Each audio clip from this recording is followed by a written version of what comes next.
fact, that makes blood pressure skyrocket even more than screaming. Instead, go for a run.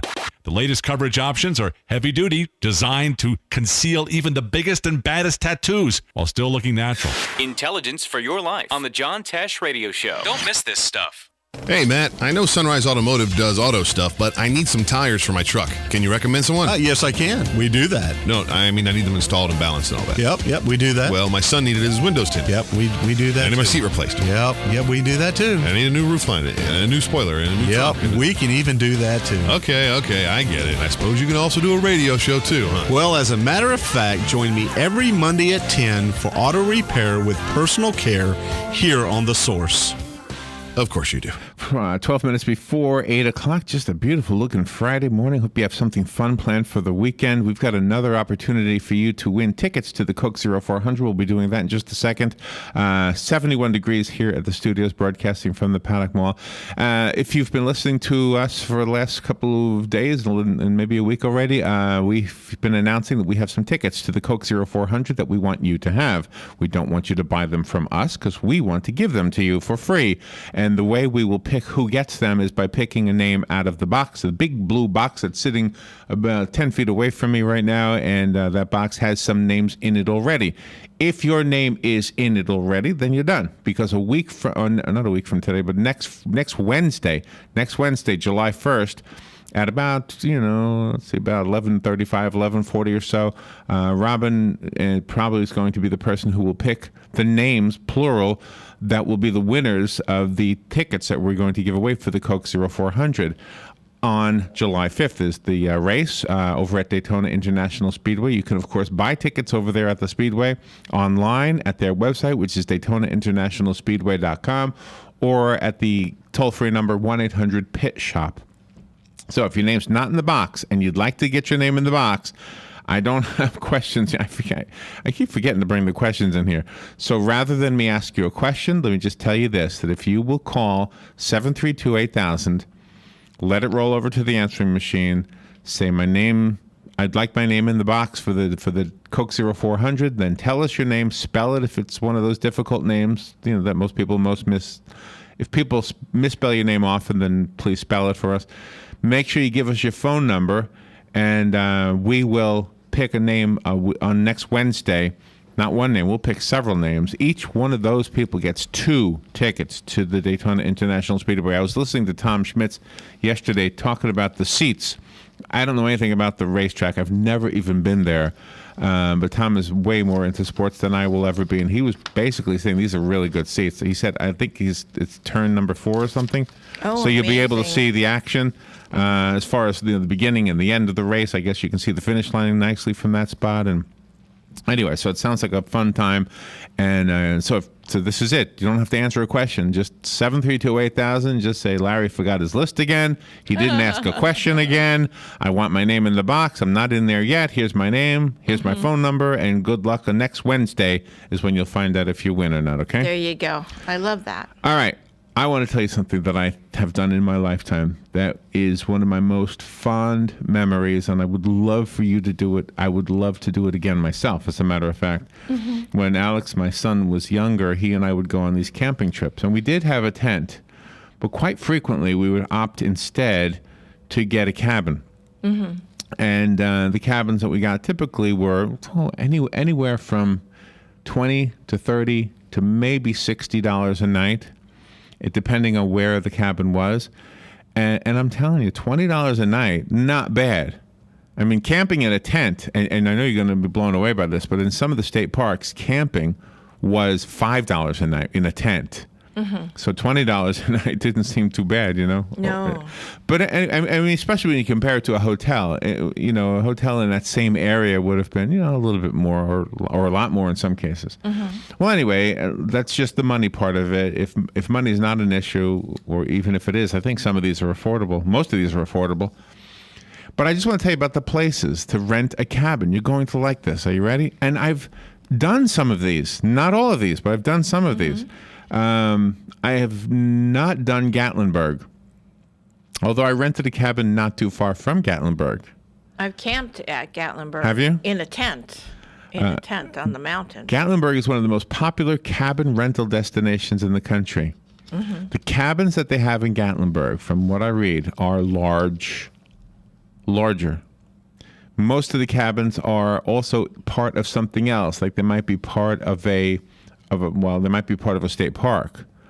They might be part of a Campground of America, KOA. They might be part of there's a couple of museums in Gatlinburg that have large acres of land, and they are celebrating their history by allowing you to kind of live the way people lived in history. Isn't that cool? That is very cool. And that's in Gatlinburg. Pigeon Forge, right next door to Gatlinburg, has the same kind of setup. They've got a lot of cabins in Pigeon Forge. Of course, you won't be in town. You'll be just outside of town. You'll be close to Ferris wheels and Dollywood, and a whole bunch of other stuff there. And rafting. They've got the white water rafting in that area. That sounds so cool.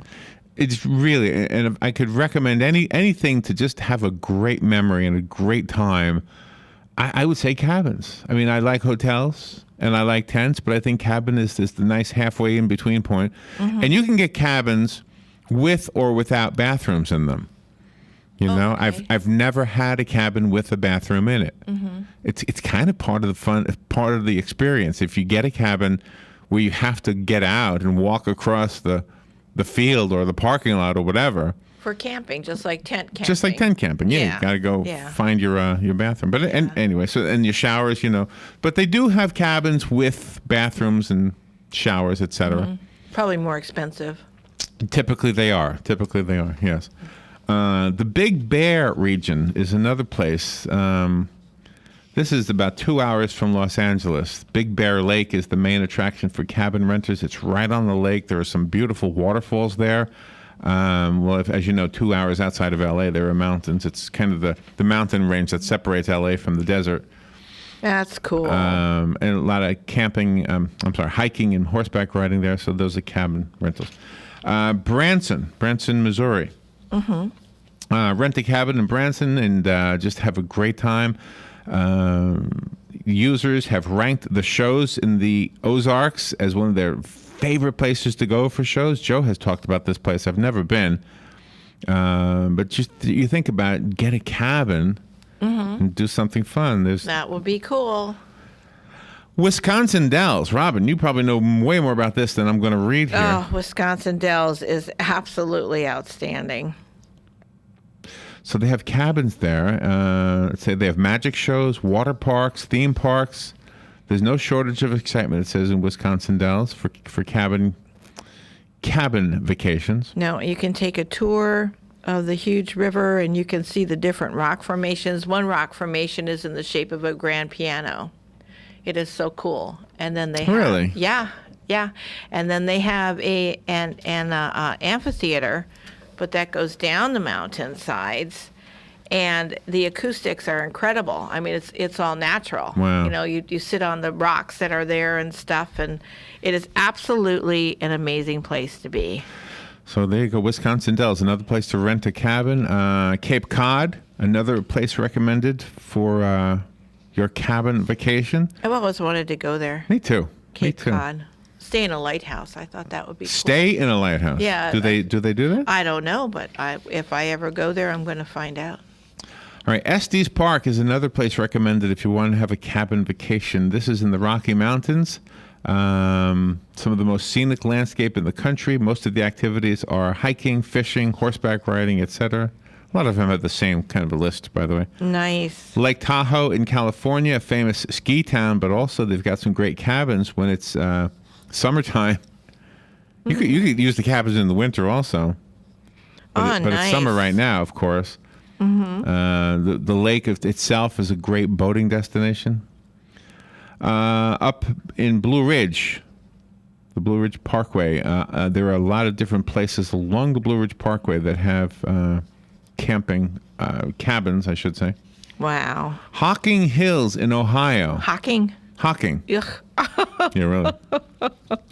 There's some beautiful waterfalls up there. The cabins are right there by the waterfall. In Helen on the Chattahoochee River. Where's Helen? I don't know. Helen, another great Is that spot in Florida? for waterfalls. No. Helen has Anna Ruby Falls and Dukes Creek Falls. A favorite activity in Helen is tubing on the Chattahoochee River. Oh, okay. I don't know where it is. Lake Arrowhead is about an hour and a half from L.A. if you want to go out that way. Oh, okay. Ruidiso in New Mexico. Asheville in North Carolina. Oh, I've stayed in there too in the city. I just love Asheville. Townsend, I guess, is close to Gatlinburg, I think. And Sevierville is another one in Tennessee. Tennessee is probably a really good place. It's so beautiful. I'm rushing through these because we don't have much time. Oh. But anyway, the whole idea is that you find a cabin somewhere. Rocky Mountain National Park is listed as a great cabin destination. Lake Michigan shoreline covers 200 miles. Plenty of cabins to enjoy from Manistee to Silver Lake to Grand Haven to Frankfort. Do you know these places? Yes, I do. You lived on Lake Michigan. Yes, I do. How far did you live from Lake Michigan? Maybe a mile and a half. Oh, yeah. Yeah, I mean, for one of the banks, I mean, it's wonderful. Pennsylvania Walk Dutch there. Country, another place to rent some cabins and experience the whole thing there with Gettysburg, Elizabethtown, Mifflintown, the Great Smoky Mountains National Park. I guess we said that when we said the Blue Ridge Parkway. And then there's so many more, but I wanted to tell you right here in Ocala, over at Silver Springs State Park. How many of you know that they have beautiful cabins right there in Silver Springs State Park? Yeah, on the Silver River side. On the side that was originally the Silver River State Park, now the whole thing is called Silver Springs State Park. Right. It's by the museum and stuff on the Yeah. Silver River Museum. The one thing I wish they would do that they don't have, I wish they would put cabins on the river itself. Oh, that would be wonderful. And finally, they will. Finally, if you go to floridastateparks.org, you can find a list of all the cabins in all of the state parks. Every state park does not have cabins, but many of them do. And the only one I told you about is Silver Springs because we didn't have enough time. But there's a lot of cabins out there. All right, just a recommendation for your summer vacation. You're looking for something to do, even if it's just a weekend getaway. Yeah. Cabin. Think of a cabin. Don't take the TV. Turn off everything. Keep your cell phone on. You want to have a text message now and then, I guess. But Exactly. anyway, we'll take a little break. We'll be right back with Galen. I've got some messages in a bottle I want to share with him. We'll be right back. Broadcasting from the Paddock Mall Studios, this is WOCA, Ocala, Gainesville, The Villages, 1370 AM, 96.3 FM, The